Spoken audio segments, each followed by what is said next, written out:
नमस्कार दोस्तों, आज के हमारे इस वीडियो में हम आपके लिए एक बहुत सुंदर कहानी लेकर आए हैं। बहुत समय पहले की बात है।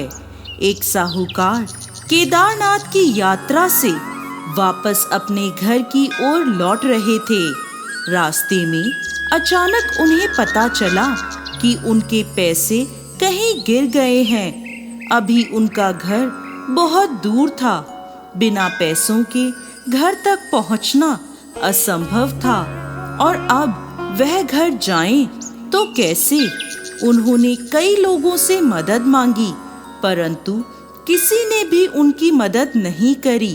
अंत में एक श्याम नाम के किसान ने उनकी मदद करी, उन्हें अपने घर ले गया और उन्हें वापस अपने घर जाने के लिए कुछ पैसे दिए।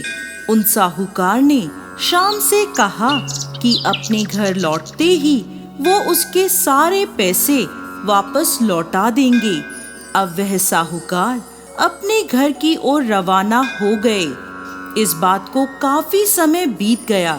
अब श्याम भी उन पैसों को भूल गया था और उन साहूकार ने वह पैसे नहीं लौटाए थे। एक दिन श्याम अपने खेत जोतने के लिए एक जोड़ी बैल खरीद कर लाया।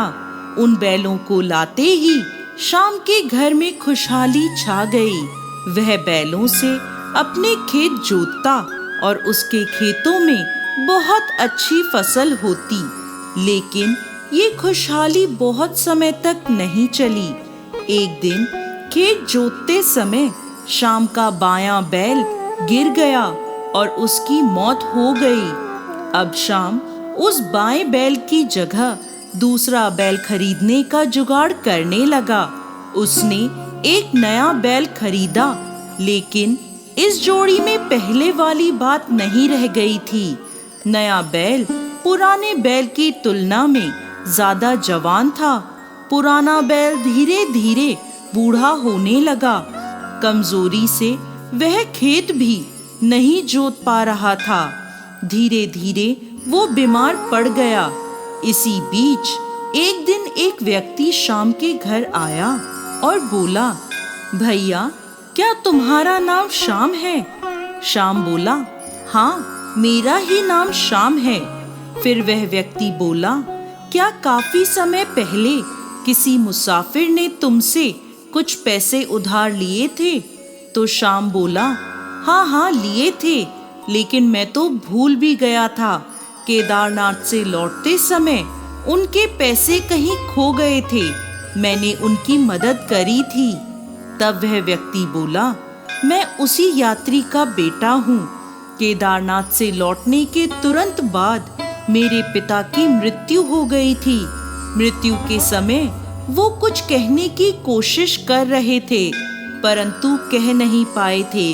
तो श्याम ने पूछा, तो तुम्हें यह उधार की बात किसने बताई?